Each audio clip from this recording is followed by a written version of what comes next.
Yes, I'm ready. Okay, six. Okay, now we start. Welcome everyone to the Ietf Roll Interim meeting. Um, Thank you for joining to us. Next slides, please. Please notice that this meeting is agreed with the note well. Read carefully. Next slides. These are the meeting materials. Please volunteer for the CodeMD to take notes. And the other materials are in the links posted. Next slide. So this is the agenda for today. Now in 5 minutes, we proceed with the working group status. Then we have Michael with enrollment priority, Conrad with the new work, and then Pascal with our projection. And at the end, the open floor. Next slides. Okay, the state of the active internet draft. Since last time, we have published the 4 RFC. It is very good. Then we are going to discuss today about the projection enrollment priority, and we have some work in progress. And the NC extension was submitted for the ISG, and the OTV Ripple is a discussion with the ISG. So Charlie is answering the emails, and some feedback is gotten. Next slides, please. About the related internet draft, we are going to have a newcomer, Conrad. Thank you very much for joining us and for presenting your work to detect the crash in the route. And then the 6550 piece draft is open to work. For now, it's a standby, but we have to put more effort on that too. Next slide, please. So about the expired instance draft, we have root acknowledge that we issue an adoption for code on January, but we have not gotten any reply. So a question for you would be like, do you want to work? Should we issue the adoption email again? What do you think? Okay, no, yeah. Well, the role is not in the meeting, so I guess he has an opinion on that. Yes, so probably we will drive an email to the community and ask.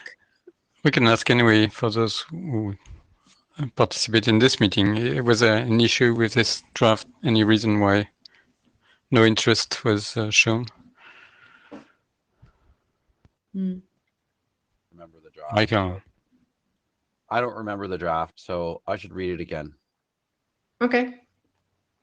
It's an ACK, end-to-end ACK, when the end device sends a DAO to the root, because the DAO ACKs are hop by hop. Does that ring a bell? Sounds familiar, and it sure sounds like a good idea. So okay.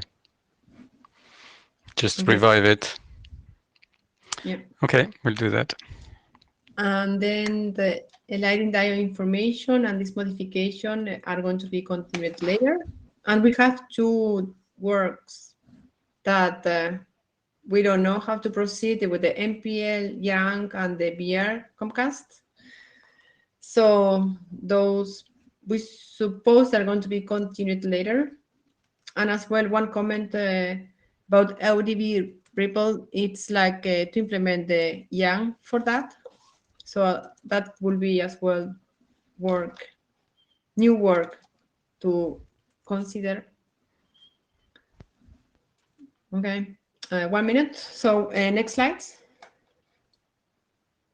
Oh, okay. Somebody's typing Roll and Pascal on the WebEx. I missed the switch to Meetecho.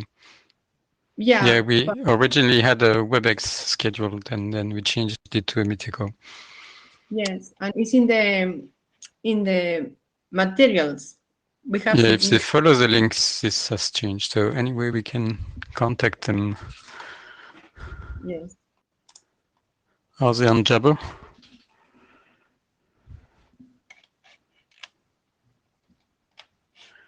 I think the chat, yeah.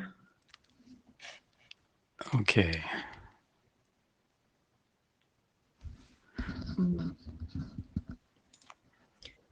Okay, that's another issue. Alvaro can't hear you for some reason. Okay, how do we get Raul and Pascal efficiently in this meeting? They are in WebEx? Yeah, apparently. Somebody wrote, I don't know who wrote, but...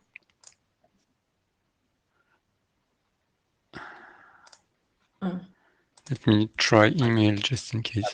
The old link. Do you have the old link?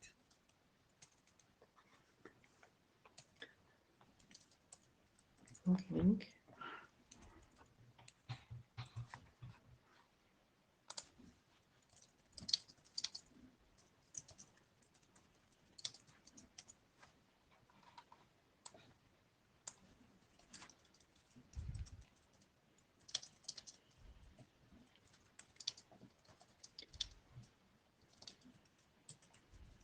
Okay.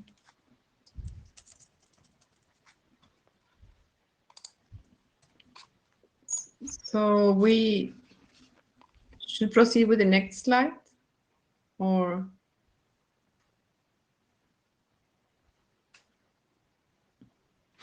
hi, Pascal is there, and Raul. Yeah, great. They are connected now. Hi, Pascal. Hi, Raul. Glad to have you back. Hello, Ines. Yes, because the last link you sent at the WebEx again, so I joined the WebEx and then found that we were quite alone on it. So I checked on the Codim, see if people were acting, and yes, so I looked down because I thought I remember there was a Mythico somewhere. Okay, sorry if anything happened.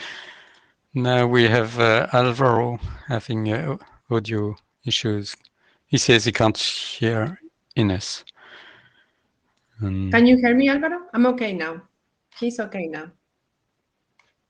Is he? Yeah, in the chat. Oh, okay. Very good. Great. Okay, next slide. We were discussing about the expert intro draft. Raul, about this road acknowledged draft that we made a call for adoption on January. We have not got any reply, so we plan. Yes, Raul. Yeah, so I was just going to say the same thing. Since we haven't got any interest in the specific replies, so I've let it expire for now. Maybe we can take it up later. Yeah, we can send a mail to the mailing list and ask. Well, then first republish it so we have something to refer to, and we'll stir interest again. Sure. So is the suggestion to republish it with that updated version and check again? I can do that. Yes, please. So it's live. Will do. Thank you. Thank you. Okay, next slide. Did you want to ask Pascal about the BR? Yes, stuff? Pascal, about this BR Comcast draft that you're going to work with the Karsten, I think. Yeah, I mean, I have other priorities, so it's just that I cannot work on it, and I have not seen any strong requirement for this at the time. So it's cool technology, very cool technology, but not a priority. Yeah, at the time we put this in, we actually had an implementation effort, and that seems to have gone away. And I would be a little bit more comfortable with completing this if we do have an ongoing implementation effort. So my personal status for this is waiting for implementation. Okay. Thanks for your feedback. And then Ines, I'm sorry, I think we missed something. We wanted to ask Alvaro about the NSA extension. Yes, Alvaro, we have submitted to the ISG this NC extension. Just to let you know if it's, do you have some update? Hey, no, I don't have an update. It's sitting in my queue. I'll get to it. I'll get to it soon. Okay, fair enough. Thank you. And then, yes. Okay, we have at the one milestone, the NCA extension submitted to the SG. Next slide, that we already are very. Next slides, please. Yeah, thank you. And then for the milestones, we made the recharter if we integrate the contract proposal. Then we have to split the milestone of MOPEX and capabilities in two, and then update the date from other ones. And about the Young and Comcast, yeah, we probably have to discuss with Dominic what to do. We can keep them for now and update the date as well. Okay. Next slide, please. Okay, this is of the open tickets. Next slide. I think we can jump to Michael. Yeah, well, this is the summary of the today's presentation, but we jump directly with Michael. Thank you. Michael? Hello. Hello. Okay, so I guess I kind of thought this document was done and some issues were raised, and so I guess we need to figure out whether these are real issues or not, and whether we need to fix them, so how. So next slide, please. So this document is about helping behavior that was written up in 6TiSCH in RFC 9032, finally published. And this is that document is on the enhanced beacon, and the enhanced beacon, it serves a number of different purposes. One of which is to synchronize in the 6TiSCH space the schedule. Another one is to in this document 9032 is to provide enough information for devices that need to enroll or onboard to the network. And a third thing was added to that enhanced beacon, which was for devices which may have already unrolled and which have been sleeping and have lost their synchronization. They will synchronize with the beacon using that, but they also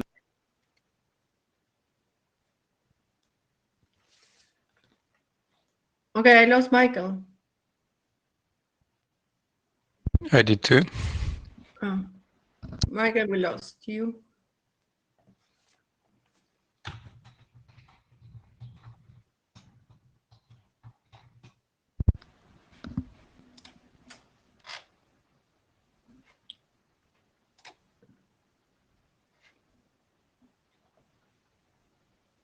Okay, he's connecting.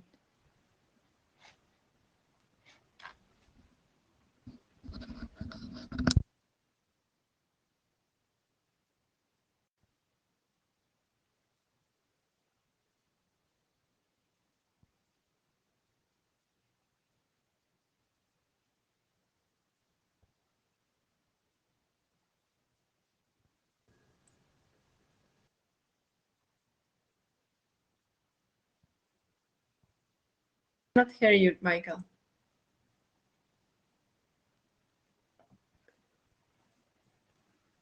Okay, I cannot hear you. okay, the video. No, yes.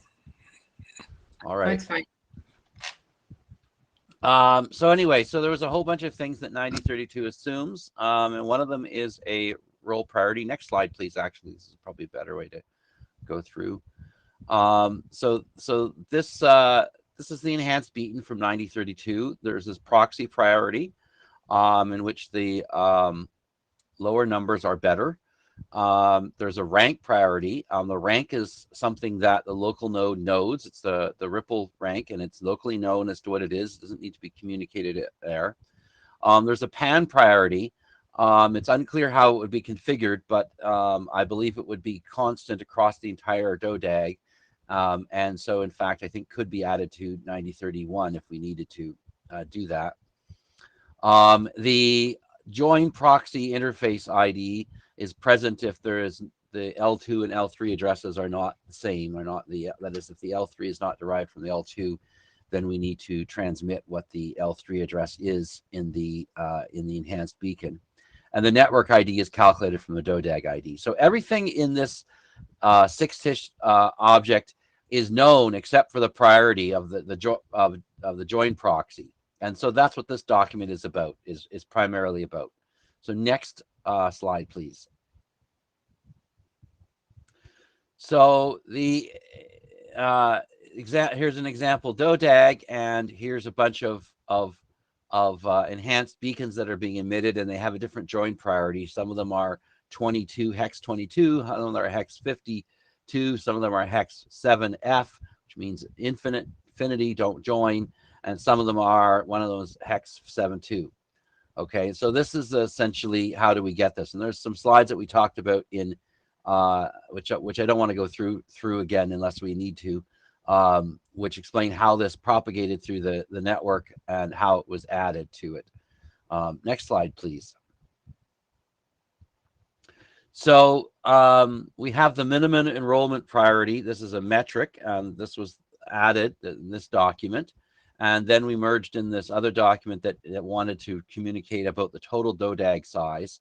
And that is not, the DODAG size is not expressed into the enhanced beacon because essentially, as I understand it, this is something that will be used to decide which of many possible parents and many possible pan IDs you're going to do, but that it's not involved in enrollment, so it would happen only after enrollment. So we don't need it in the beacon. Next slide, please. So the issues that came with the review was that the trickle timer means that the DIOs are not sent if there's no topology change. So the question is, would changes to the minimum priority be considered a change from the trickle point of view? Because if that is the case, then if that value would change, then a DIO would be emitted, and unless that caused some devices to change things, there should be no topology changes, but that the DIO change should be, if it changes, observed to change, then there should be new DIOs. The DODAG size field could change quite often, particularly during a network formation. So the question is that something that we also want to be able to propagate quickly or not? So if we do reset the trickle timer, if we don't reset the trickle timer, then we need to put this option in some other thing which is flooded in a better way. And if so, we're going to be creating essentially a new ICMP message of some kind that is going to be flooded. And what other things would we put in it is the question. So that's, I think, the conversation for today. And I think that's the last slide. Next slide, please. I think the last discussion. Yeah. So that's really the question is are we going to, do we want to leave this in the DIO? And if so, do we want to cause a trickle timer reset, or do we want to put it into a new place? Yeah, thanks for going back to that slide. That's the question. Pascal, go ahead. Okay, so I think before we call those things changes, we have to discuss whether as the message goes down, the nodes are allowed to modify, in particular right now, the minimum priority. I think the original intention was like that, but yes, we've had this recent discussion, and I really changed my mind completely about it. And I think that the min priority should be global to the DODAG, and same for the DODAG size. It's up to the root to decide when it changes it. And when the root changes it, yes, it should cause trickle. to reset. But hopefully the root will control how often it does that. And yes, it should be propagated as soon as possible. So yeah, the node should learn that there is a new value. And I think part of the discussion we had is that we need to sequence those things so we know which one is newer. And so basically a node which has the new value should reset its trickle, and the node which has an older value should learn the new value and refrain from sending if he has the old value or something. So the core discussion is, do we change this? And if we agree that we don't, then that makes this question mostly moot, way simpler. What caused the prime is sorry, go ahead. No, I want you to finish, and I had a response, but I want Raul to have us kick the can too first. Okay, I have tons of arguments why I don't want the mean priority to be changed down the DODAG. I don't think it affects RFC 1932.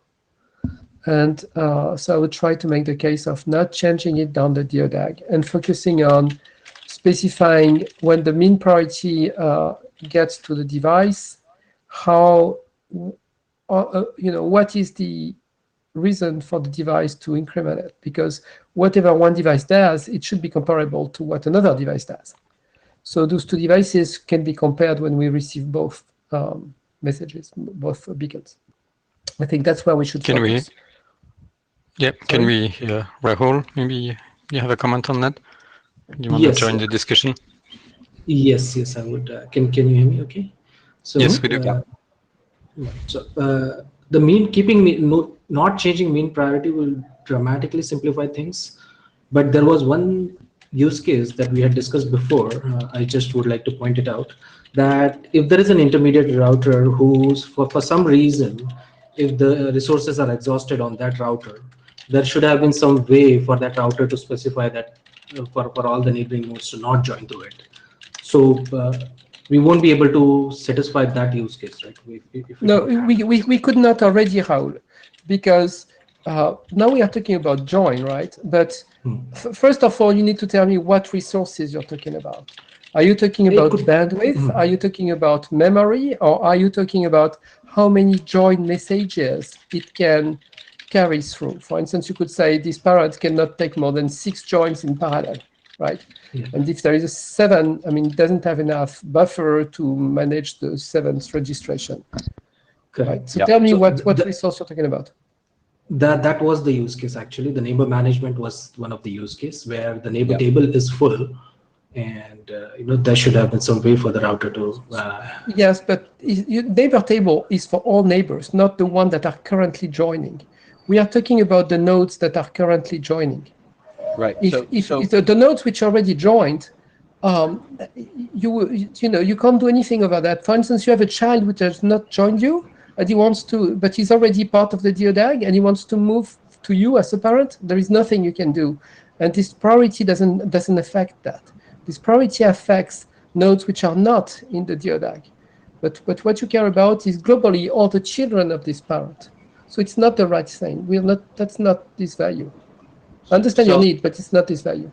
So I think there's two things. First of all, the local node, when it's a join proxy, can take this minimum priority, and it can add to it a value that reflects how many neighbor entries it has available for joining nodes. So it could wind up at infinity at 7F on its own because it's run out of capacity for being a join proxy, right? So no, already wrong. Why? Because it's not the neighbors. It's just the join. The neighbors are not controlled by this value because the nodes which are already part of the DODAG may move. I'm not talking about those. So you're talking about devices which will join this DODAG which are not yet part of the DODAG, right? So for a node A, if it has no neighbor entries available, or insecure neighbor entries, because it may reserve some for nodes that are already participating. If it has no capacity for new nodes to join, then it could take the minimum priority which we've specified, which may not be a changing value. It can increment it in some way or make it 7F, and it can emit that in the enhanced beacon, independently of this metric. Yeah, Michael, so we all that agree piece that agree. that is. Yeah. Yeah. So, but the one is that. Well, we agree with the end of your sentence, not with the beginning. The end of pushing it to 7F because you don't have resource, that's perfectly okay. That's what we always agreed on, and I'm not changing that. What I'm asking you is to consider what makes it move to 7F. So obviously, because say I use you as my joint proxy, right? It's to get the credentials. It might very well be that you will not be the parent I will join. I will share some DIOs. I will run John as well. So I won't be your neighbor in runtime. So what we care about is, for instance, if you need a buffer to store the state during the registration process, and you have only 6 of those buffers, you cannot take 7 registrations in parallel, right? Right. So that's what we protect. Right. But the point is that there may be a difference between I have space for 3 nodes to join and I have space for 6 nodes to join. And so that may be the difference between, 7.0 and 7F. Okay. Yeah, agreed. Or something like that. Right. So we agree. And also that if the root sets the min priority to 7F, that no nodes can join. Yes, that's agreed as well. Okay. So yes, what's not agreed is that the current number of children has any effect on it, because it's not controlled by that, and you can. How quickly can the root set the value to 7F and stop join nodes, or the opposite, right? That's something we need to discuss separately, because right now we were talking about what affects. I mean, basically, you get this value. Can you increment it down the DODAG? That was the first question. Yes. And the second, and that's what Raul answered, and we are still there. Second, you said, how do you increment it in your beacon depending on your load? Okay, we have to discuss that. But we agree that it can be incremented by the by the join proxy in the beacon. So that's the goal. That solves a lot of the problem of that we're trying to deal with, without worrying about how does it get to the proxy, right? So we agree that, so what I'm trying to say is that if we make it constant, non-incrementing throughout the DODAG, that we probably still get a fair bit of benefit. Conrad, would you like to contribute something else to this here at this point? Thank you, Michael. I was going to suggest we wanted to hear him. Go ahead. Okay, so I don't know about the use cases. However, when it comes to the algorithms, when I wrote this down, it seems that this approach that I called flexible, in which you are able to actually increment your enrollment priority per hop, it's not that much more difficult than the approach with the global. So basically, you just need one additional counter, and the invariant that you maintain is that not the priority of not being equal throughout the DODAG, but greater than or equal to the priority of the roots. So the difference in complexity is not that great. But that's not the issue, Conrad. The issue is really, it's not I the understand. issue. So I don't know about the requirement, whether exactly that's the issue.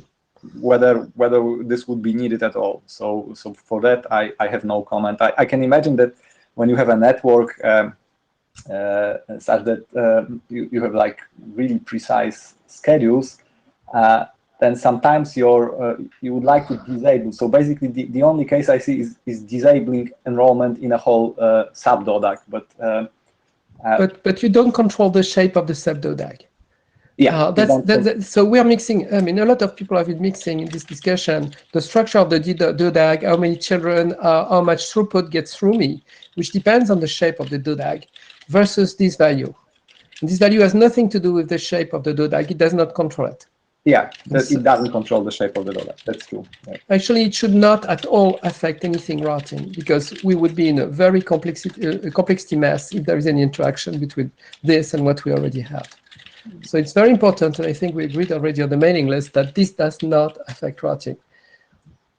Yeah, it shouldn't affect routing here. That's for something else. Still, Conrad, sorry. Your comment about sequencing was very useful, and I buy it completely. No, this sequencing is necessary in either case, so otherwise. Yeah, it is. So if we have a global minimum priority, then we don't need an additional lollipop counter, which we would have to put in this object. Yes, we do. Is that correct? We still no, would it's need wrong. an additional counter. We still We need need that an counter. additional. We need Okay, the counter. so if we Yeah, add the counter, can we increment down the DODAG? No, we could, but we don't want to. That's my discussion with Conrad.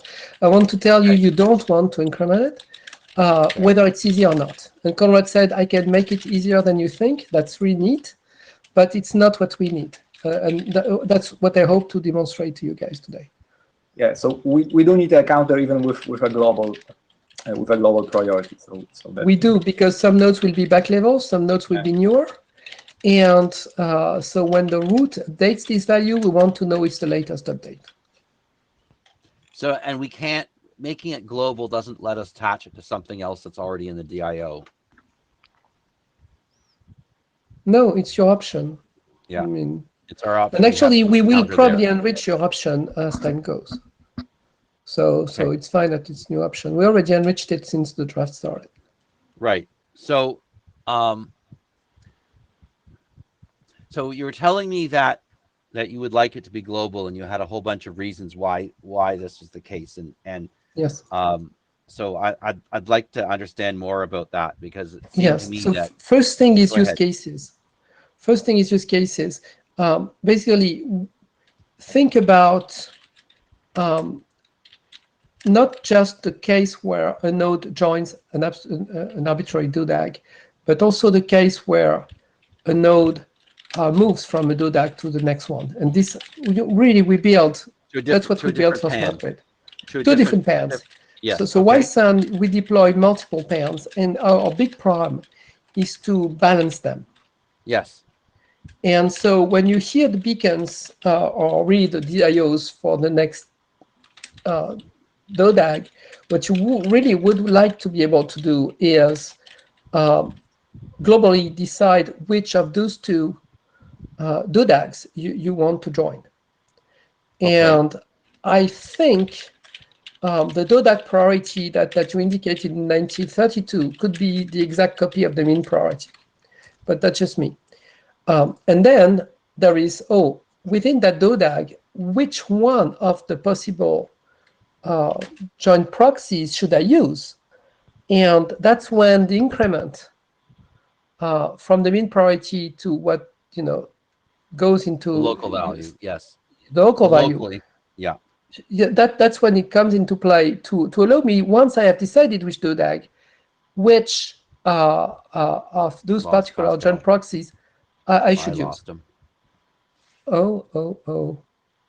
I still see myself. Somebody can hear me?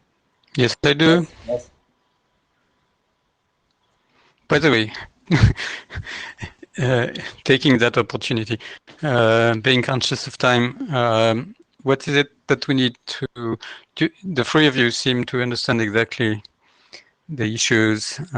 So do you think you can carry this over to the mailing list, or do you want to have a meeting dedicated to solving this issue? How can we handle basically, that? maybe we can shorten the discussion by asking if there is any use case where you need it incremented down the DODAG. Yes. Because if we don't, sorry? I think this is the main question now. So can you solve the question like in 5 minutes, or do you need more time? We can just ask the question if nobody shows up. I think Raoul did, but I hope I demonstrated that this is not the right value for this. The right value for you, it would be something that controls the shape of the DODAG, not something that controls how many currently joined nodes there are. No, I didn't want it to, make use of that value to show what exactly the resource requirement on the router is. I just wanted the router to shut off all the other nodes which are keen to join through that router to stop trying. It shouldn't.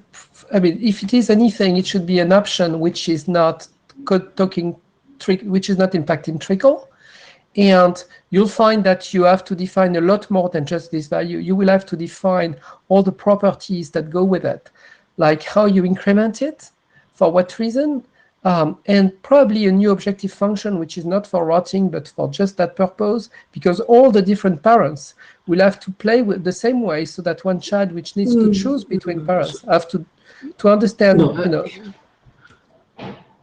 Sorry, finish it. I'm saying that there's a lot more work than just having one value. And first, it should not affect trickle. It should not be there. It should be somewhere that we have not defined yet. Second, it's as complex as defining routing itself, defining what you want to do. So balancing the DODAG inside the DODAG by just looking at how loaded my parents are. First, it's not a join problem. It's a runtime problem for nodes already joined. And second, it's a very, very, very hard problem. I don't believe you can even solve it in a distributed fashion. I think it needs to a centralized fashion to do it. But that's just me. But if you find a good algorithm which works asynchronously to balance the structure, tell me about it. I'm interested. So probably as transporting a value of any kind in a message is easy. Telling me how to use it to get the result you want, much harder. And if you don't give me the algorithm, I'm not interested in the value.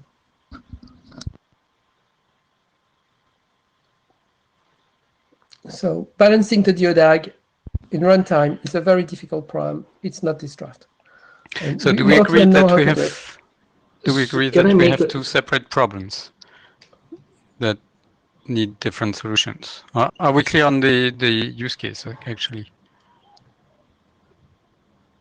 Pascal, you seem to saying there are two use cases which require different technologies. Are we in agreement on that? Then the four of us who follow this, one use case. the four of you who follow that closely. Yeah, balancing the DODAG is certainly a different problem, so it shouldn't be solved with enrollment priority, at least in my view. So, I'm still waiting for a compelling use case, like for why we should increase this. Because, yeah. Okay, we agree, Conrad.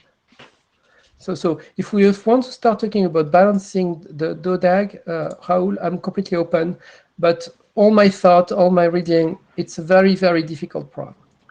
And so let's take it offline. Yeah, we should let. Sorry. What I'm a bit hearing is that we don't really know how to turn off enrollment and turn it on enrollment globally. Yes. Yes. You can. You said you put the min priority at the root to 7. But I don't know how it's going to propagate unless I put intelligently, unless I put another lollipop counter. And I know Raoul doesn't like adding them, and I understand why. So it seems excessive to me to do that. Why? And so I'm wondering. I'm wondering it's because of memory. That's because of static memory. Flash and memory. Yeah. Well, if you don't need to store it in Flash, first the I/O, you take it for granted, and from there you will see the updates. So I don't think you need it in Flash. So if we're okay with that, then the question still arises to me: is putting in the DIO the right answer? Should we have another message that is not subject to trickle, that the root essentially always floods, and that's it, right? You want it to trickle, put it in the DIO. If you want to do something, you need it to happen immediately, then we have a new message for that. We don't even have a flood process, Michael. Okay. So it's going to be forcing people to implement Meeple or something like that, and some people won't like it.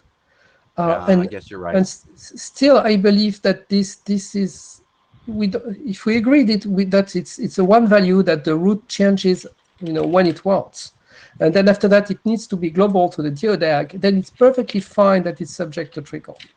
Okay. And so we just need to add the sequence thing, right? Basically, don't repeat, but basically learn the new one if the sequence has mounted. The plus is also that if you use this global, let's say, approach, then this is also consistent with the DODAG size, which is like everything like really consistent. So we have to add a lollipop counter to it to keep to allow it to flood properly or to trickle properly, and but then that we should make it global. All right, so I will accept Yes, those and the recommendations trickle, and revise the document. Please. And this counter would be attached to the whole option, I guess. Anything changes Yes, in I this think option? so. Okay, easier. Raul? I tried to look at my old other draft, which looks at sequencing stuff, but it would not really apply here. So I took that idea off. It's not related. We cannot leverage what I had in the other draft. And so it has to be you defining a lollipop here in this option. Last few minutes on this topic, please. So, Raul, Michael, I'm not much concerned about the resource requirement for handling the sequence counters, because anything that goes into DIO, so anything that goes into DAO, I'm more concerned about, because it involves storing a value in context to a routing entry. Versus if there is something going from the DIO, it means parent set, and parent set is usually much smaller. So I'm not concerned about it. So just wanted to be, yeah. Okay, good. So I'm good there. Are we all Yes, done if we then? have 2 minutes for another subject, we need to work on the logic by which the leaf, the joint proxy, augments the minimum priority to put in the beacon. Do we want to spec it or don't we? All right, I'm going to propose some text in the document on that, Pascal, and I suggest that it's easier to argue over some piece of text than So you want abstraction. to specify I text which says, think I'm hearing we should specify something. Maybe it's Okay. not normative, but we should specify something. so if we do specify something, we need to be very crisp on what causes this value to change. And in my view, the only thing which is really of interest is, the space for the joint proxy state. The rest is not relevant. Okay. We have to discuss that on the mailing list if you don't agree. Okay. But number all of right. children or the throughput or anything else, anyway, it's related to the DODAC shape, not to the joint nodes. I agree. Okay. So Dominique, we made it.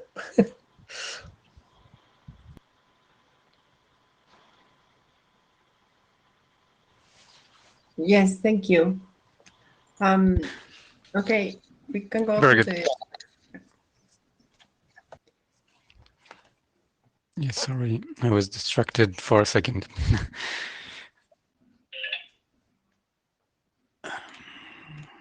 next presentation. That were the backup slides, skipping over them quickly. You guys had a lot of backup. This is the Conrad already. Yeah. No. Yeah, no. This is the Conrad.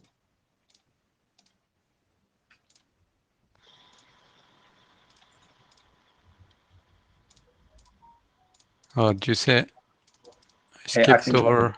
Yeah. Yeah, Oh, here we go. Okay, so this is a new draft. I'm a new member for those that don't know me from the mailing list. So this is a new draft that that I wrote sometime in the summer. It gets along with border router crash detection. Can I get next slide, please? Okay, so why do consider LBR crashes in the first place? Well, they play a central role in any LLM, so as DODAC roots mostly.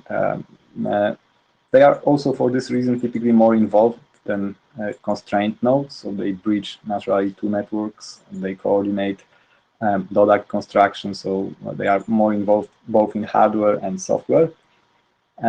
And in typical deployments, at least those that I had a chance to participate, they usually require a tethered power supply. Sometimes you can back up it, but in many applications, in many deployments, this is very difficult, and you end up with RBRs that are not that have their power supply not backed up. Next slide, please. Next slide. Oh, great. So what happens if we have certain failures in Ripple? And so here you see sort of a mesh network with a border router at the left side. Next slide. So they construct a DODAC, see ranks and links to preferred parent from each of the nodes. Now, next slide, please. So if a link fails, then what normally happens is that a node will detect this. So next slide. And this is the detection. And then it will try to do some local repair. It will try to switch its preferred parent. So for instance, you get the node changing its parent to another node, but also some of its ancestors, descendants in the DODAC also may switch their parents as well as part of local repair. So next slide. So once again, next slide. More tricky situation is when a node fails. In this case, what is actually observed by Ripple is that all links to the node fail. So this means that all nodes, next slide, detect those failures. Actually, it's not necessarily all have to detect them, but only those that use those leaks, depending on a number of factors. But in any case, they would detect the failures of their links, and then next slide, they will also rebuild their let's say, local topology by switching preferred parents, probably also in the sub-DODACs, subtrees descending from the failed node. So next slide. So and the next slide, with a border router, it's more tricky. So if a border router fails, then you can imagine that all links to this border router fail as well. So next slide. And then what should happen is that in fact, no node in the DODAC has any path to the border router, so no path exists globally, so they should all adopt infinite ranks and drop their preferred parents. So they should end up in this situation in which no node actually is able to route any message upwards. From then on, they can do some local stuff like float their own DODACs and so on, but let's leave it for a while. It's just what is important for now is that actually the moment or the algorithm for detecting that the border router is dead. Next slide. So what happens in practice when an LBR crashes? So we did like a lot of experiments with different Ripple implementations, and some stacks they usually have major bugs. So they enter a chaotic state in which the entire network collapses. So you have an explosion of control traffic, and you cannot route any message anymore. And basically you cannot rebuild anything.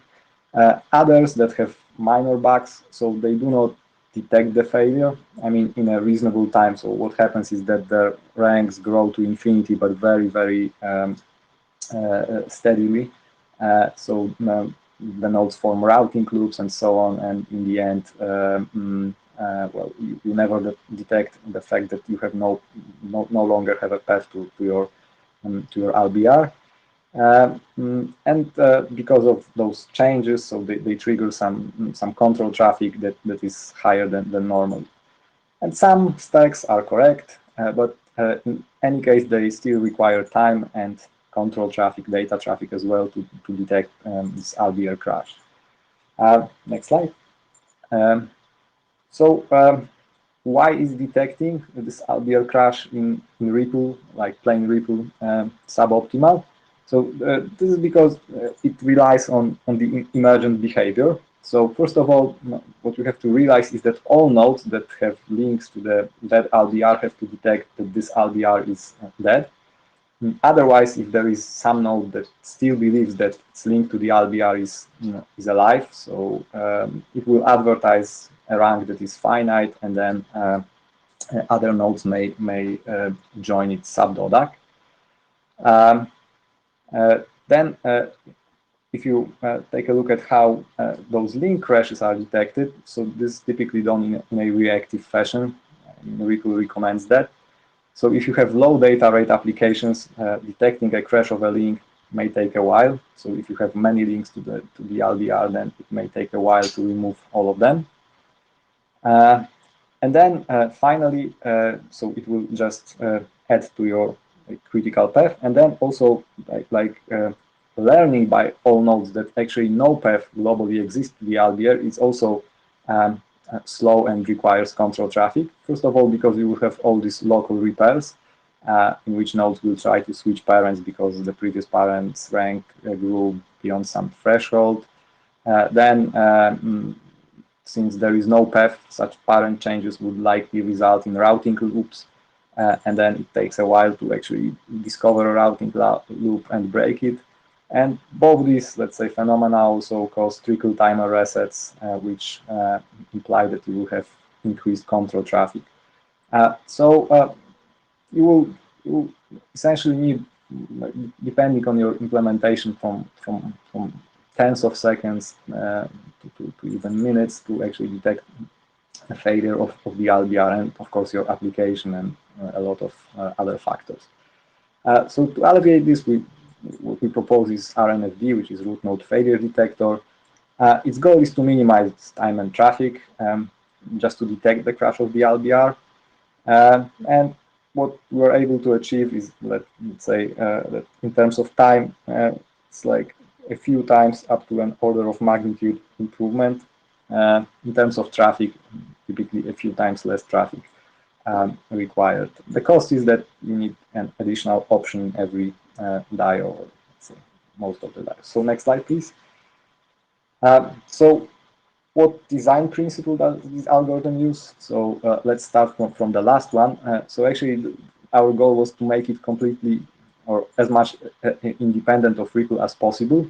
So this means that it tries not to affect the protocol or the operation of the protocol in any case, just when it's necessary. So for instance, when the failure of the LBR has been detected, then it will affect Ripple in such a way that it will prevent it from adopting any new parents in a particular DOLAG version. But apart from that, so this algorithm works completely independently in the background. So the first principle is that to expedite this failure detection, it explicitly coordinates monitoring of the LBR between nodes.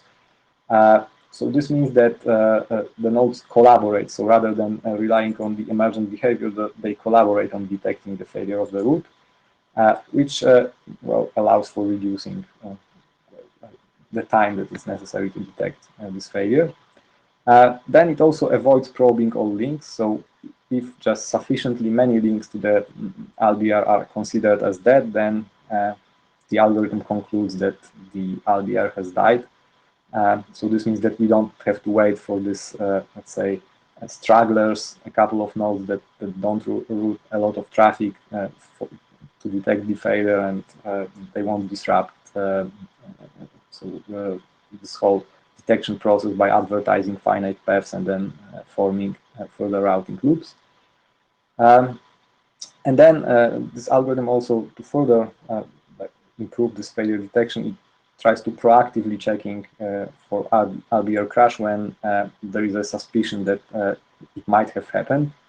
Like for instance, if there is some sign that other nodes believe that their links to the LBR are down, then some other node may check whether its link is still up or whether it's also down. So this will also, even if it doesn't route any traffic. So this, okay, so Pascal wants to raise a hand. Just clarifying question, Conrad, please. Mm-hmm. Reading this, I expected that the nodes which would participate to this group of coordinating monitors Mm-hmm. would be one hop away from the root, right? So it's Yes. just between those guys. Yes. Okay. But well, it's not precise. It's not the precise definition, but it's well, they do most of the job. Okay, but actually, the coordination of everybody is needed because the nodes that are one hop away need not be connected in a single connected graph, so they have to also coordinate. Well, if the LBR is there, they are, because they can talk through the LBR, right? And since okay. effectively they want to detect that the LBR is down by, randomly pinging one another and getting enough of those ping just through the root would help you a lot, possibly, because it would stop working for everybody. If all the first stops pinging one another, that could help. I'm not sure. That's also a nice observation. Anyway, okay, so next slide. So we have just two roles. So this algorithm divides nodes into two roles. So the first one is sentinels. So these are the nodes that do most of the job. So they monitor the status of the root. They are the root's neighbors. So to be a sentinel, a node must be a neighbor of the root, but being a root's neighbor doesn't imply that you have to be a sentinel.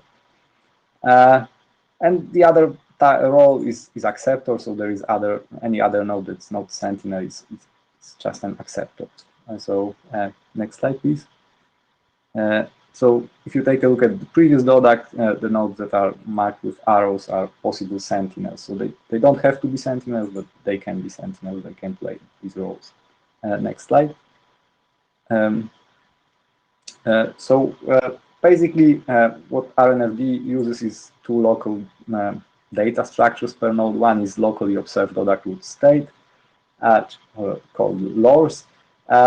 Basically, just an enum that describes possible states and an observation of any node of the state, the global state of the DODAC root. And then the other structure is CFRC, which is sort of conflict-free replicated counter. It counts sentinels that exhibit certain property. What is important is that two CFRCs can be compared, and this comparison is a partial order, and they can be merged in an order and duplicate in sensitive fashion, which means that if they propagate with diodes, they can be merged in any order. They can be merged multiple times, and you always get the same result. So each node keeps two such CFRCs, one which I call positive CFRC. It counts sentinels that consider their links with the root as down, and then negative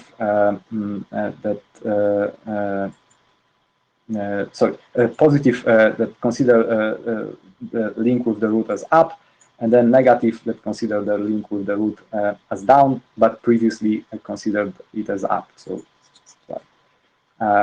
positive CFRC is always greater than or equal to the negative CFRC. So next slide, please.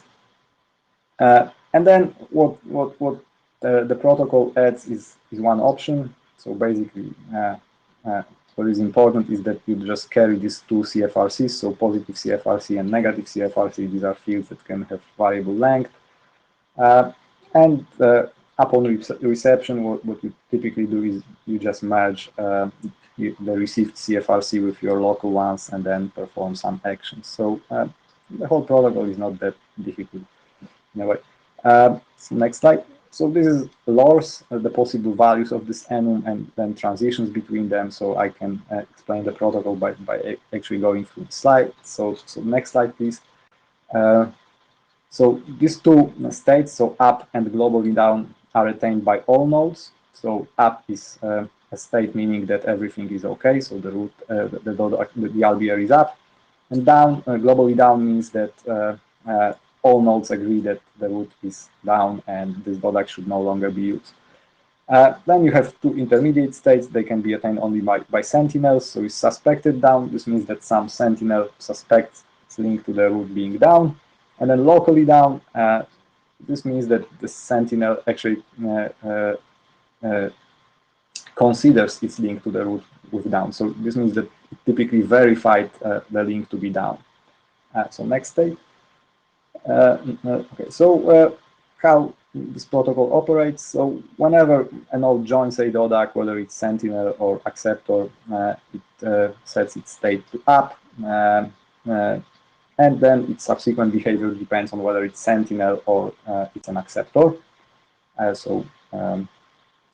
If it's a sentinel, at some point starts suspecting that the root may be down, it can do this suspicion, have these suspicions based on external observation, at the data plane, so like external events like lost hop-by-hop acknowledgement. So this is like implementation specific. Or internal events like local values of CFRCs. Then it transits to this state suspected down, and in this state, it wishes to verify whether its suspicion is justified or not. So next slide, please. So it can perform some verification, for instance, try to send like a ping to the root or whatever. And if it confirms that its link with the root is down, then it transits to the state locally down.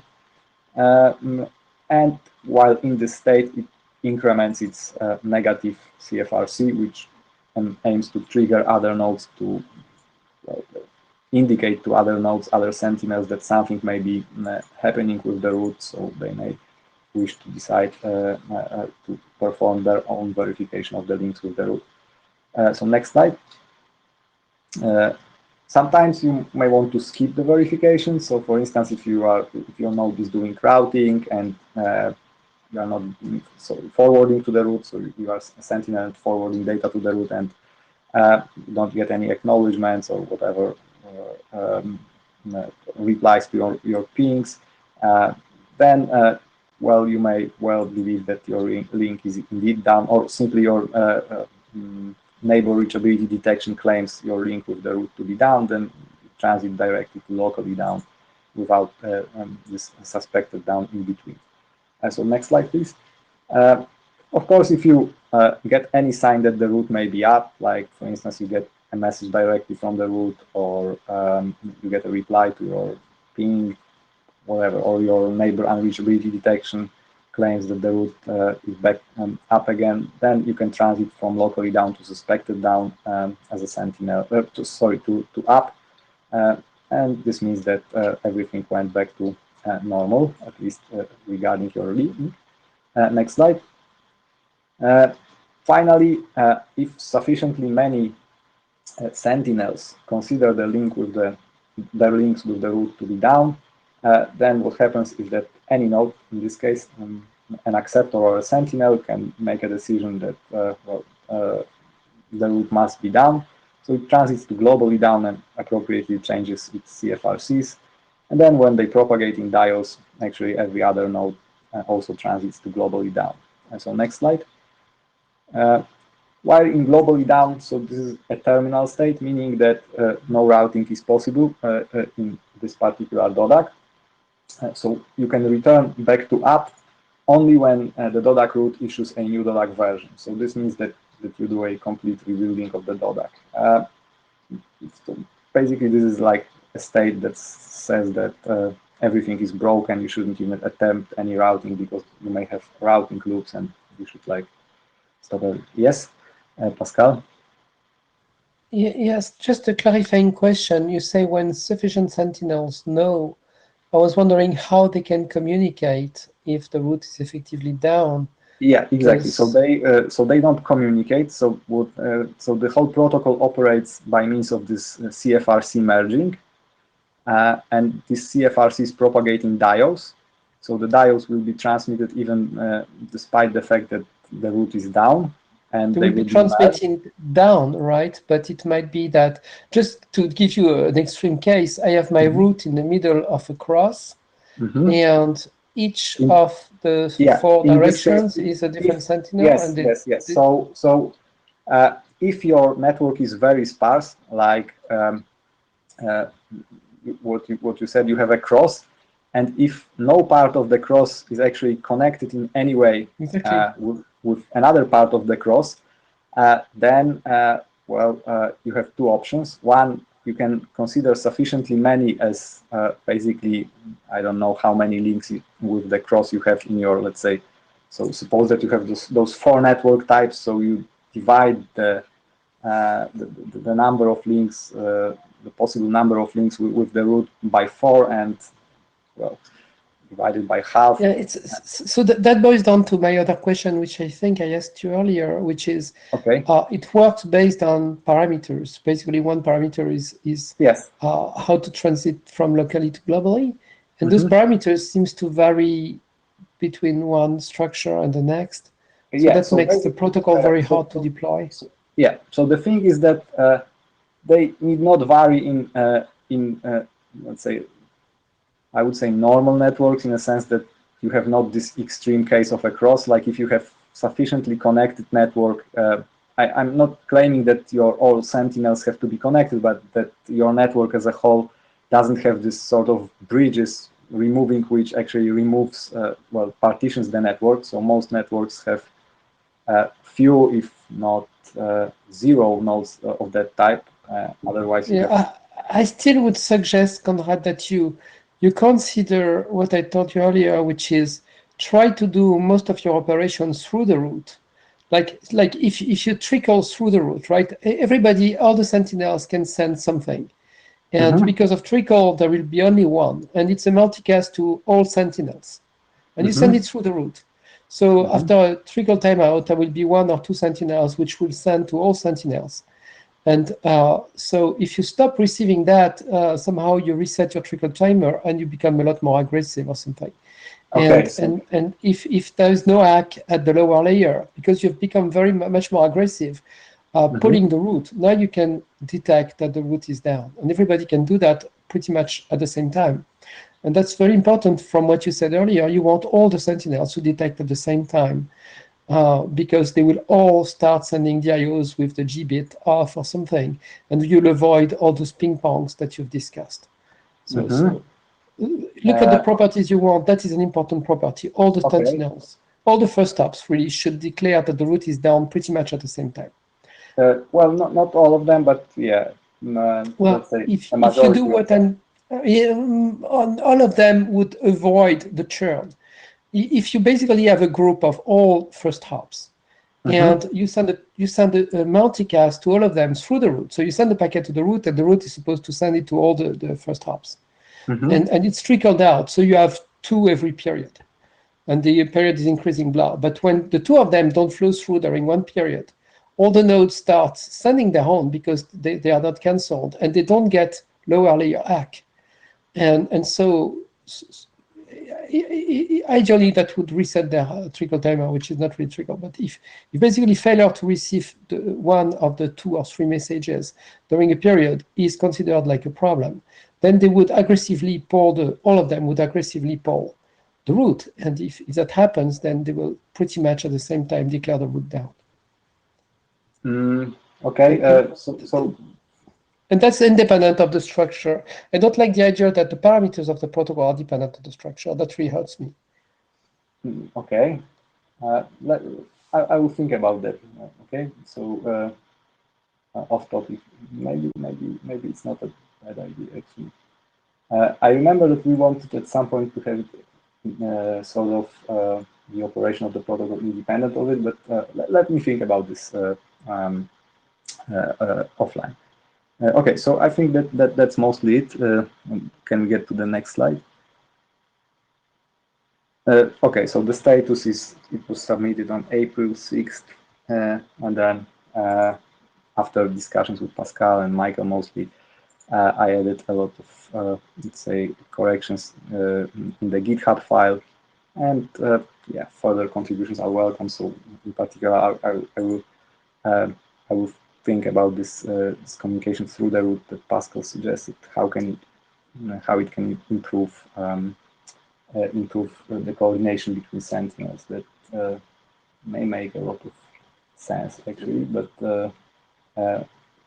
yeah. Think about the property of the protocol that you want to achieve. Like, I really think it's important if you can make it that all the first hops discover almost at the same time. I mean, a very close window. Yeah, so that, you know, there is no churn in, they start all sending DIOs with, you know, G bit off or something.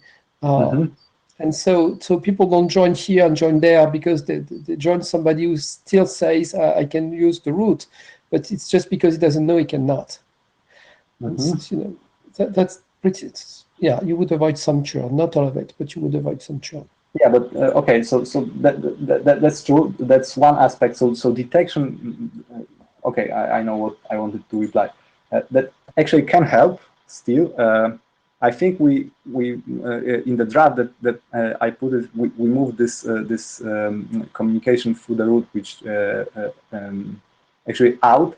But I think that the most of the delay gets from the fact that you have like local rebuilding. So basically the propagation of the information down the DODAG, for which you really need those diodes and CFRCs. So they, I think, add most of the latency. So once anybody decides that the root may be down, then what happens is that then this information spreads very quickly. That's one thing. And then the other thing is what we also considered was that the nodes that are one hop away can also be dead, in a sense that for some reason, well, they may be dead for some reason, and we didn't want to rely on them being up or not.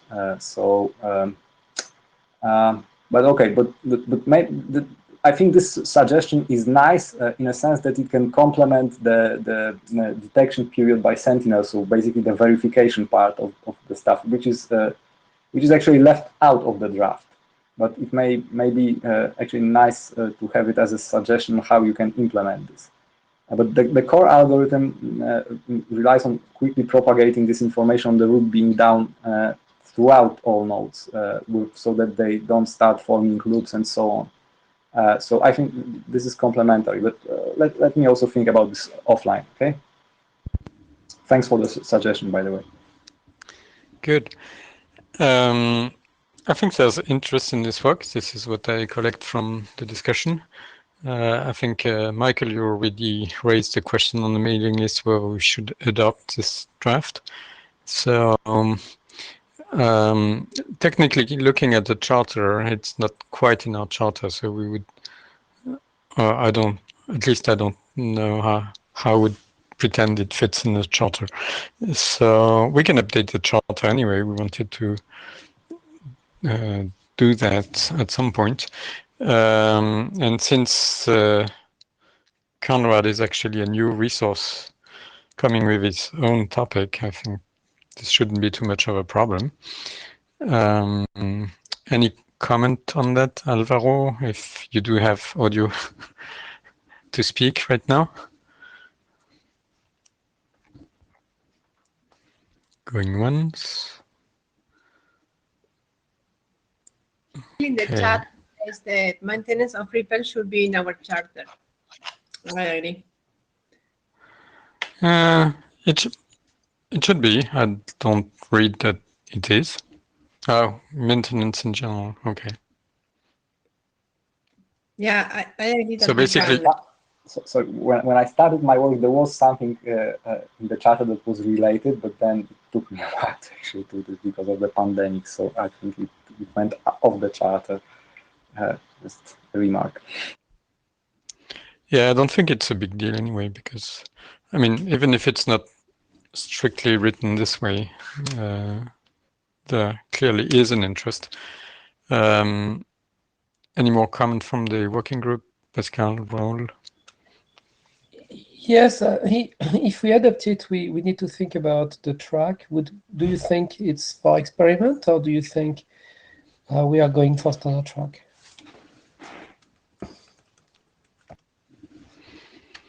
Good point.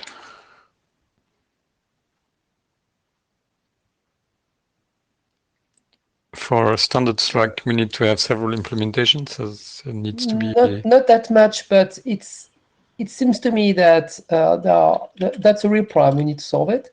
How to solve it, just by the discussion of today, seems to me that we should not rush into a final solution, and probably we'll find that the algorithms can be perfected after several rounds. We had other problems for which we shipped solutions in our fans and found that tuning and trying different stuff. And so if we standardize it, and after 6 months we find, actually the algorithm needs to be changed, we'll have locked all the records and all, in the messages and blah and blah. And I'm concerned that this is a very difficult topic. We have not looked at it in depth. And so I'm concerned that one early standard track we will have to update it. And updating something in the field is very, very hard. And so, the brown field is very, very hard to update. Because that's so you're suggesting backward compatibility, etc. So yes, first it needs to consider backward compatibility, how to be upgraded easily, and backward compatibility, blah. And so right now it's a beautiful algorithm. It needs to account for a lot more. So as an experiment, I'm okay. As a standard track, it will take a lot more thought. Do we want to do it in one shot, or do we want to first do some experiment and then do the real thing? Just the question about going through the root or not, but there are other questions like if we need to upgrade something in that algorithm, how does that happen? Because tomorrow we find that, I don't know what, I mean, the parameters, one more parameter, can we do it backward compatible? That's very hard. So the more we understand the problem and the solution, and the more we have experience on the solution, the more we can say, oh, that's the standard, that's how we're going to do it. Okay, point taken. Being conscious of time, I suggest we move to the next topic in the agenda.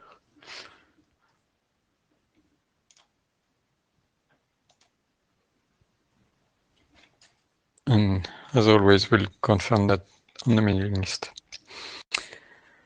And Pascal, your turn.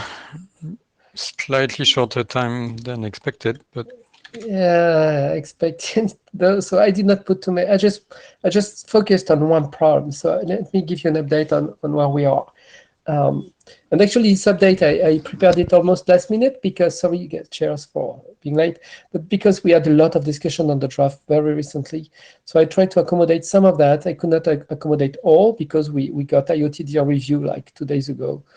And it's a very big review by Torles, so I can't thank Torles enough. So many thanks. He's not there to listen, but so I started accounting for that, and that's the reason why I did not publish 20. And I saw Dominic, thank you so much that you made a review on 19, but there were a lot of changes due to Anand's review, etc. From 19 to 20. So I'll see how I can apply the diffs, but it will probably not be as easy as I would like it to be. Okay. Anyway, so next slide, please. So yes, 17 to 19, so 3 versions since last interim, which was 6 months ago, I guess, January was it? And 20 is, I should have published 20 after Anand's review, but that's when Torles' review came in. And sadly, because I should really have done it, because you did your review on 19. So we clarified how you find the sibling address, which was missing. And so now we have more dependency on 9505. And we try to simplify again. And one big simplification we discussed was who can send a PDR. And related is what's the namespace for the track ID. The track ID is the pair of an IP address, which is source or destination of the packets. So it's the track ingress or the track egress, basically. And a number, which is a local instance ID in REPL terms. So it's 64 bits, basically. So you have that space to express yourself. So the simplification is the PDAO request, which is the request by a node in the field to go to the root and say, please build a track for me. Now it can only come from the track ingress, which will be the root of the small DODAG ID, small DODAG. And so it will be, quote unquote, the DODAG ID, and it will also be the namespace associated to the track ID, to the REPL instance ID to form the track ID. So that makes things very simple. So basically, node B cannot say, I want a track from A to C. Only A can say, I want a track from A to whatever. So that's the simplification. The naming is simpler. And selecting the 64 bits, not 64 bits, the value 0 to 64, 0 to 63, I'm sorry. So the 6 bits is in the namespace of that node which requests the PDR. So that makes things a lot simpler. A lot of work on maintenance. I mean, Anand really raised the question of what happens when basically there are breakages, etc. So that will be my some slides today. And I just show how it works. It doesn't involve any new stuff, new function. It's just that the text was not really there to explain how it works and what happens. And so it was kind of implicit. Now it's more explicit. What I added as I did that is I added the concept of leg because that term was missing. When you do a segment is a storing mode strict sequence of nodes. And that's basically between 2 loose nodes. For instance, when you have the main DODAG and you want to make your source route header loose, sparse, between 2 hops in the source route header, you need a segment which will allow one hop in the source route header to reach the next hop in the source route header. So that's a storing mode, strict list of nodes between one hop and the next hop of the loose source. So that's what a segment is. It's a storing mode thing. Now, when you don't use the main DODAG for doing your routing headers, you want a non-storing DODAG for being the track. What we can build today with the draft is loose sequence of nodes between the ingress and the egress. So you need to see it as several lines, more or less parallel, between the source and the destination. They can cross, but it's mostly like several lines between source and destination. It's not really a DODAG. That will be the big question that I want to discuss today. What we can build is not really a DODAG. What we can build is really a number of parallel lines. So I call them leg to clarify that. And again, those legs can cross. They can two of them. They can make a 8 instead of 2 parallel lines. But still, it's from source to ingress to egress sequence of nodes. And so, if we really want to do DODAGs, probably we want to add some stuff. But this is already very good because you can do 1 + 1, blah blah blah. Also, I clarified that everything policies is out of scope. It's not part of this document. Again, simplification, because people would see that as segment routing or something where you have this packet and you want to decide, should I use the main DODAG to forward, or should I inject it in the track? So I'm the track ingress. I've got a packet. Destination is can be routed through the track egress. Okay, so I have those PDAO, which allow me to get to the track egress directly. But I could still reach through the route if I'm non-storing or through the normal storing mode DODAG. So which one should I use? Is there a policy? No, there is no policy. If people want to do policies, it's going to be done somewhere else. All we do is routing.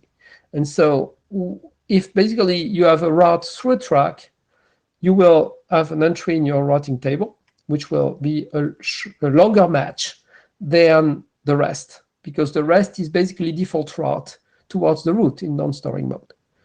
So basically you'll compare a route to a prefix which is across the track versus default through the route. So every packet which matches a track will always get through a track.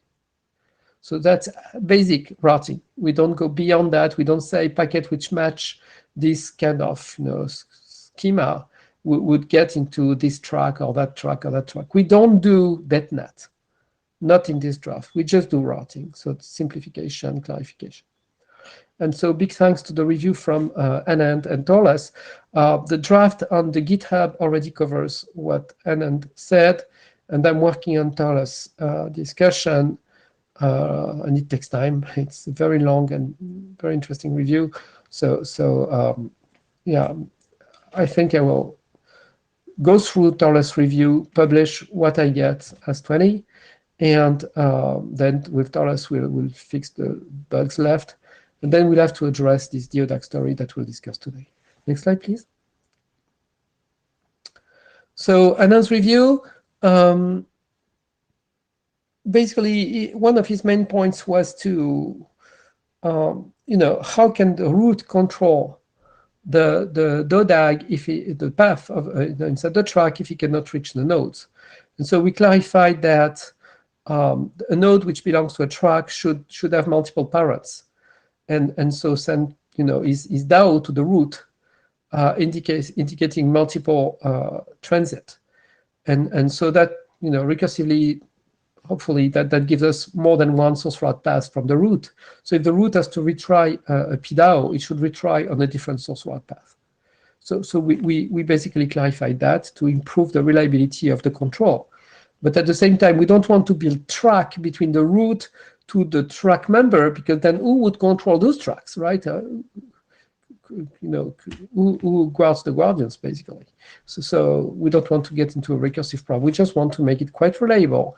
And if there is enough redundancy in the track by having multiple parallel legs, then if something is broken, even if the route is not connecting to all the nodes, it can start repairing. But during that time, we can use what's left to still transfer the packets, using the redundancy to survive before the route can do everything. So clarified but was already there, that the no-path DAO is how we indicate that we remove something, and it's recognized by a lifetime of 0. And we also documented that in storing mode, so when we build segments, we can just change a section of the segment. So when you create a segment, for instance, A to H here, you have to signal in one VIO all the members of the segment. So you see this strict list of nodes, and the PDAO arrives at H, comes across over upstream, basically all the way to A, and A does the acknowledgement. So for the first PDAO, which creates the segments, you need to have every one of them. But when you repair, you see D is broken. I mean, maybe C to D because of interference, and maybe D to G. Well, the path between C and G is really fluctuating at this moment. We want to repair it and go through E and F. Well, when we do that, we just can do a local patch between C and G, and we don't have to resignal the A, B, C, or G, H. So when you repair, when you modify, you can do it on a section of the segment. And if we do, because of the way the PDAOs are done, and now it's explained, it was there all the time, but there is more text to explain how it goes. It can effectively be lossless. The only loss that you'll encounter is the one which were caused by the interference itself, and which triggered possibly the repair. But the process itself will not break and make. It's actually a make before break. So you don't lose packets because of the process itself. And so I'm explaining why in the next slide for a segment, but when you look at the whole track, which has multiple segments joined by source routing, non-story, you'll see that the same story works as well. So what you'll see here, you can extend to the whole structure for the end-to-end track. So here is the initial prom on this drawing here. You see this interference, and going through D between C and G is problematic. So let's go to the next slide. So when the root is aware of that, it will send PDAO. So we are in storing mode here. We are talking about a segment. So the PDAO goes to the end of the repaired section. So that's G. So the beginning and the end of the repaired section must, they must be still attached to. They must not be broken. Basically, you fix what's between them, but those ones are stay attached where they were. Either upstream for C or downstream for G. So the root sends the PDAO to G. Actually, here I said G, F, E, C. The real SRVIO will have them in the reverse order. The way it's encoded, it's in the path order, not the upstream order. So it's kind of a typo for me, if you like, but it clarifies the direction in which it's going.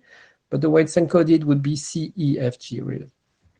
So the PDAO goes to G, indicating C, F, G, and so upon that, as it's a storing mode, it will go up the list. So G sends forwards the PDAO to F, and F installs a routing state to G for that track, for that segment. So the PDAO indicates the same segment ID as before, but the segment sequence has been increased by 1, or by whatever. So second drawing, you see that the PDAO is progressing, but not next slide. I was going from first, we are looking at the first picture on the top. Now we are looking at the middle picture. We see that the PDAO is progressing. Pascal, yeah. Sorry, there's 2 minutes left on the agenda, just in case Miteco shuts down automatically and drops all. Sorry. Just make sure you have your main point covered before. Okay, so and then okay, if by chance it extends, then you can go back. Okay. So just look at the picture, and you figure that as the PDAO progresses, the packets still follow the old path. And see, the old path is still operating, not as well, but still operating. The packets are not lost. And when the PDAO reaches C commutes because it is the new segment, it commutes to the upstream path, and you see it's already built all the way to the end, so there is no packet loss. And then there can be another PDAO to just clean D separately with a lifetime of 0. So next slide, please. You think about it, but you see it's non-breaking. So we need to skip that. So I was discussing a track. What I'm saying in this slide basically is we only build multi-legged tracks. We don't build DO DAGs. And this is an example of a multi-leg DAG.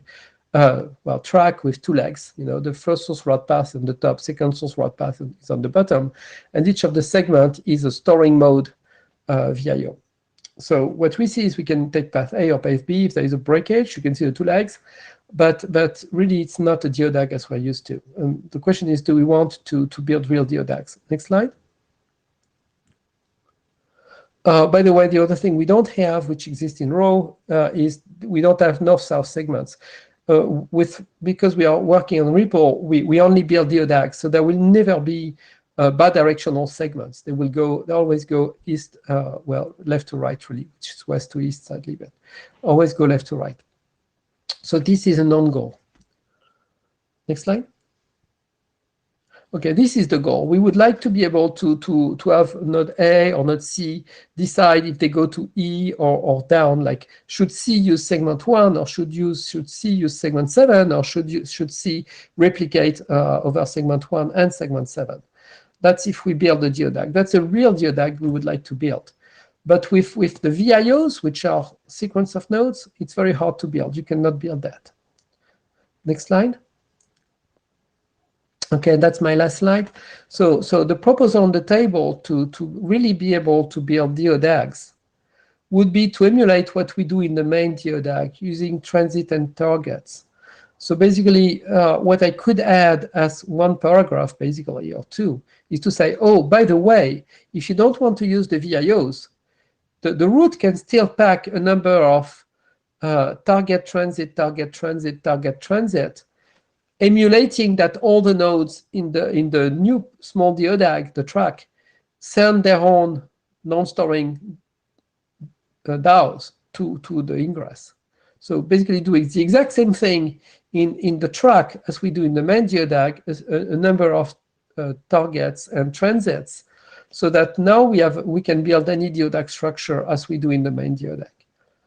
So that's my proposal. If you agree that I do that, then I can add the text of saying, hey, there's also this possibility. And possibly people will really like it. It makes the ingress code more complex because it becomes a root, but it also enables much more topologies. So if our nodes are capable to do what a root does, then this proposal on the table, you could build real DODAGs as opposed to just parallel legs, which is a lot easier, by the way. Okay, so any discussion on that? And that's my last slide.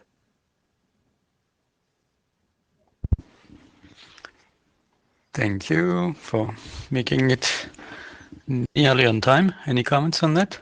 Any suggestions to Pascal?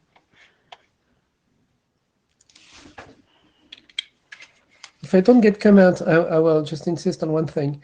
Building real DODAGs, the root activity here is a lot more complex than the parallel legs that we have for the root, so for the ingress, but it enables row. It enables much more capabilities. So for me, it's really another mode for what we are doing. Because if you look at the parallel legs, what is signaled to the ingress is basically almost the routing header that is going to put in the packets. Very easy. It just takes what's in the DIO, puts it in front of the packet as an encapsulation, and the packets fly. There is no computation. There is nothing. Very easy. If we do what I'm proposing here, or if we standardize it, yes, we know it works because that emulates exactly what we do today in non-storing, but that makes the ingress as complex as a normal root to compute, the source route header that he wants to use at this time. That's what Row wants. So it's useful to have it in my mind, but that's probably not what people will implement for pure Ripple, as of today for the classical Ripple use cases. So that's why it's very good that we have the legs and stuff, but it's good open to the future to also enable this. If we don't do it in this draft, probably I would write another draft to just do that. But I mean, it's just two paragraphs or something. So why don't we package it here?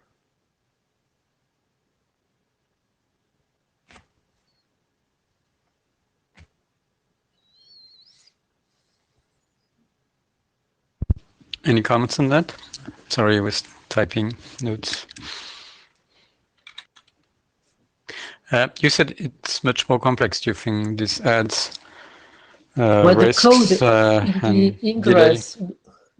Well, the implementation needs more room, and it needs more computation to be able to operate, because it's going to get what the root gets today, you know, those packs or of this child as those parents. And so he needs to reconstruct the geodag in his mind. When he wants to go to the egress, he needs to select a path in that geodag, put it in a source route header, and now he can send. With what we have in VIO, the source route header is pre-built in the DIO. I'm sorry, in the PDAO. It's pre-built. It just picks it, copies it in the packet, bang, it goes over that leg. So the ingress needs a lot more code, but the capabilities are, you go from, you know, plain serial routing, well, you know, just a shortcut in a REPL, but really similar to REPL as today, to something which is capable of doing raw .NET, you know. So, you know, replication elimination, basically, and all those games.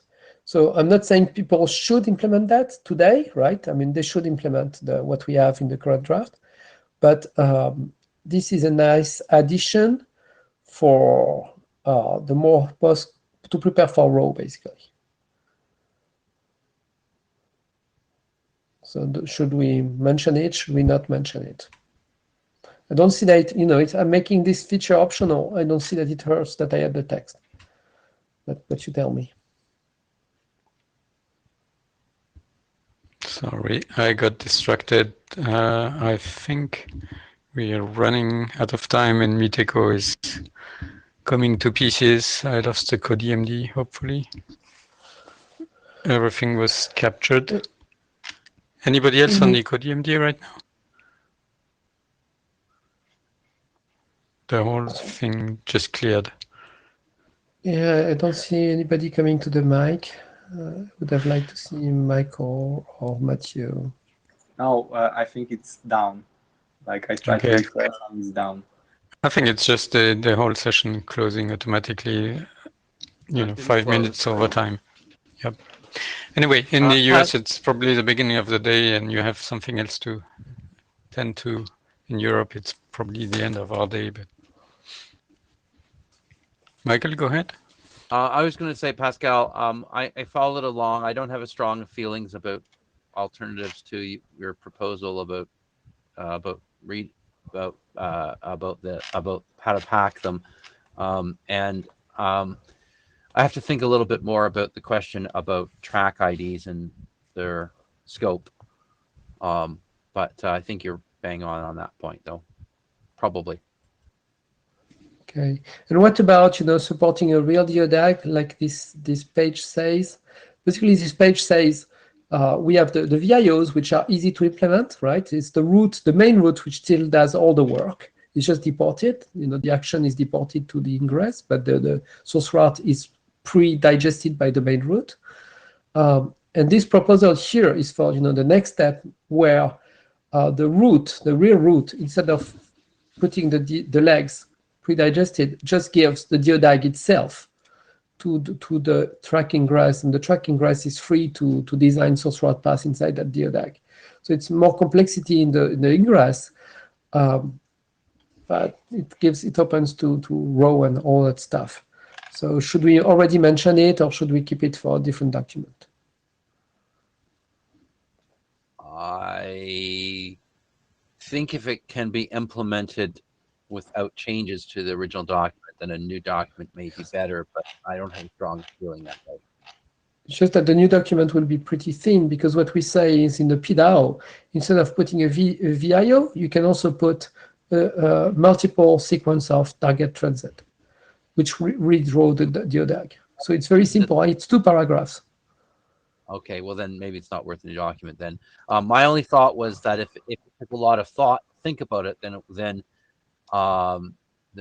people might want to have a lot longer opportunity to figure out what to do, and there might be multiple options, and that we wouldn't want to hold up this document. But if it's that short, then okay, never mind. Well, really, the idea is, you know, when the main root works in non-storing mode, it gets a number of packs target transit, right? That's how all the hops kind of the DODAG are described. A child, several parents. And so to get the exact same result for building a track, all you need is the main route to build those sequences, target, transits, and pack them all in one package as opposed to multiple small packages like you do with the main DODAG, and just send this big pack to the ingress.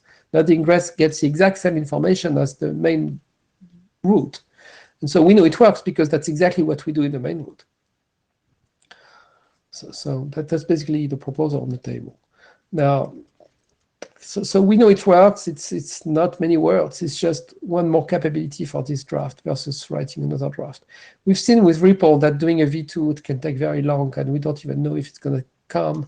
So that's why I want to pack this inside this one. But maybe it's too much, and somebody with a good advice will tell me you need to stop somewhere, and we're already there or something. I don't know. Personally, I would like to pack it inside, but. Or at least try, and then if the review tell me don't, then I can take it off. Okay, we need to think this through. Yeah, please. And, that was my big question to the group. I'm not saying we should resolve it. I wanted to rediscuss that, put the thing on the table in front of everybody during a meeting. Much easier than email. Making sure I'm reaching everybody. So thank you, Dominic. Thank you so much for the opportunity. Sure. I think people get disconnected and we are largely over time, so we'll call it a day here at least and close the meeting. Thank you everybody for participating, and we'll publish the tentative notes. Thank you, Torles. I'm seeing Torles. I didn't see him before. I said thank you, Torles, for your review. I'm on it, but now I see him, so I want to make sure I could. Sorry for interrupting. He was on the call since the beginning. So. Oh, it was just scrolled down. Okay. Thank you all. Have a good day. Bye-bye. Thank you. Take care.